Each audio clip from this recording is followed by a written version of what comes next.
और पाकिस्तान जितनी भी साजिशें कर ले, सरहद के निगहबान उसकी हर साजिश को नाकाम कर देंगे। एलओसी पर जवानों का जोश देखिए जरा। भारत माता की जय, भारत माता की जय, भारत माता की। भारतीय शूरवीरों का जज्बा देखिए, भारत माता के जाबाजों का हौसला देखिए। बर्फ जमाती ठंड के बीच ये सरहद की निगहबानी कर रहे हैं, पाकिस्तान की एक एक चाल का माकूल जवाब दे रहे हैं। पुंछ और राजौरी से आई ये तस्वीर बता रही है कि एलओसी पूरी तरह से महफूज है। पाकिस्तान अगर गोली चलाएगा तो उसको गोले से जवाब दिया जाएगा।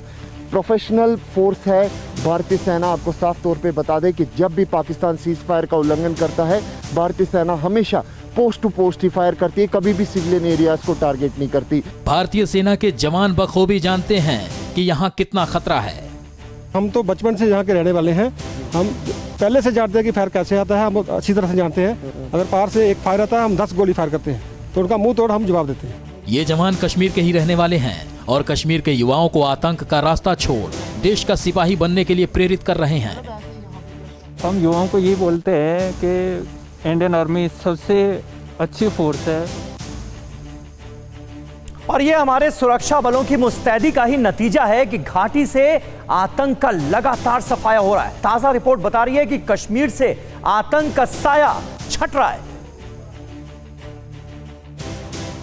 जाबाजी का यही जज्बा कश्मीर की फिजा बदलने का काम कर रही है। इस साल के आखिर तक जो आंकड़े सामने आए हैं उससे साफ जाहिर होता है कि घाटी से अब आतंक का साया धीरे धीरे छट रहा है। कश्मीर में इस साल जो आतंक विरोधी अभियान चलाया गया उसमें 195 आतंकी मारे गए हैं। सिर्फ कश्मीर घाटी में ही 77 मुठभेड़ हुई है, जिसमें 178 दहशतगर्दों को ढेर किया गया है। 2020 में 86 बार हुई आतंकियों से मुठभेड़ में 195 आतंकी मारे गए, 10 सैनिकों सहित आम लोगों की भी गई जान। जम्मू में 9 बार हुई मुठभेड़ जिसमें 17 आतंकी मारे गए। घाटी में जून के महीने में सबसे ज्यादा अभियान चलाया गया जिसमें 45 आतंकी मारे गए। इस साल आतंकियों के साथ हुई मुठभेड़ में आतंकी संगठनों के कई बड़े कमांडर और एक्सपर्ट मारे गए। 2020 में मारे गए 6 टॉप आतंकी कमांडर।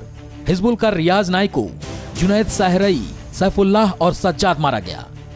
गजवा ए हिंद का कमांडर बुरहान कोका मारा गया। जैश कमांडर कारी यासीर भी ढेर।